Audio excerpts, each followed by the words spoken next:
Роденденски маратон на Финки до владата. Се бара решение за просторниот проблем. Како е да се студира на Харвард? Дознаете од разговорот со Лука Павичевиќ. Објавен е конкурсот за упис во средно за следната учебна година. Здраво на сите и добре дојдовте во новата епизода на Вестите за млади Шорткат. Јас сум Нина, а ова се најважните настани од минатата недела. Почнуваме веднаш.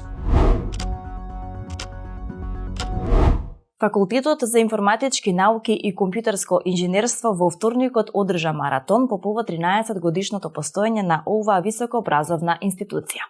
Целна линија на роденденската трка која започна од градскиот парк во Скопје беше владата, каде по маратонот присутните одржаа мирен протест поради проблемот со недостигот на соодветен простор за настава на Финки.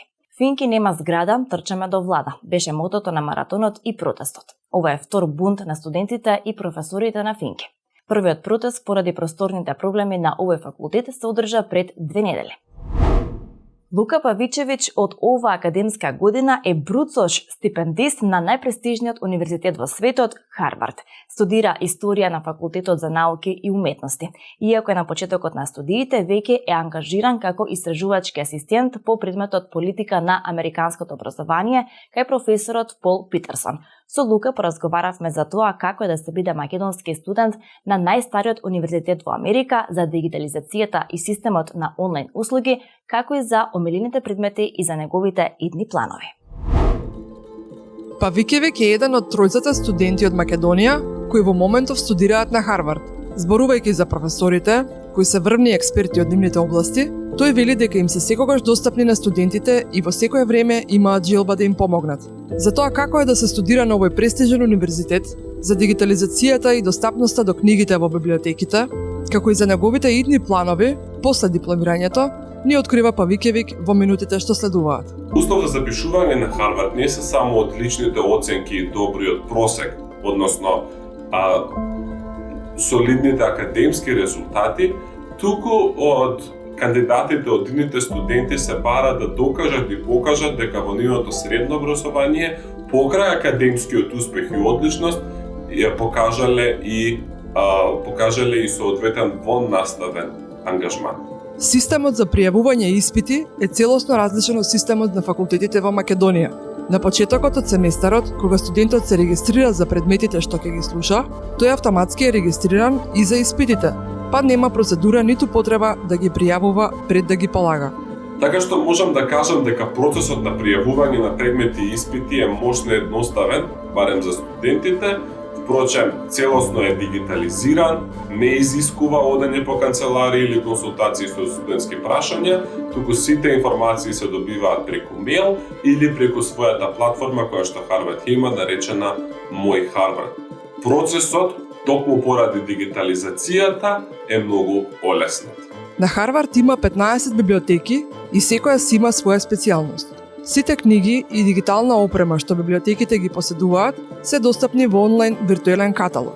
Таму студентот се информира дали книгата која му е потребна е достапна. Библиотеките се навистина флексибилни, меѓутоа се истовремено и дигитализирани.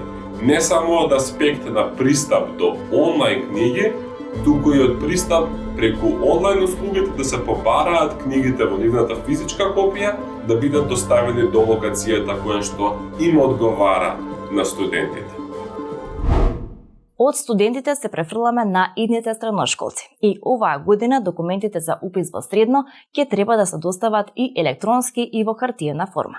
Министерството за образование и наука го објави конкурсот за запишување ученици во јавните средни училишта за учебната 2024-2025 година. Запишувањето ќе се врши во јунски уписен рок со 2 пријавувања. Првото електронско пријавување ќе трае од 20 до 25 јуни, а второто од 1 до 2 јули.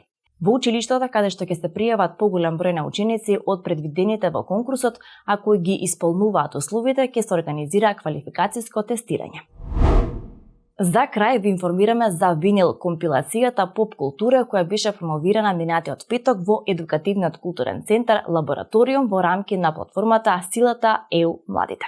Изданието содржи песни од млади и современи македонски поп артисти, меѓу кои се Аудио Цигла, Мија Перевска, Дина Јашари, Андреја Салпе, Зи, Јанг Дади, Матеј Фолц и веќе признаениот музичар Сладкаристика. Настанот беше посветен на пионерот на македонската електронска музика Мирко Попов, кој почина на 25 март. Со ова информација го заокружуваме ова издание на Шорткат. Пишете ни на Инстаграм и ТикТок и ако имате некои сугестии или предлози за вестите за млади и секако читајте рубриката Цртала за на Мета Мака. Се гледаме следниот четврток во истото време. Поздрав!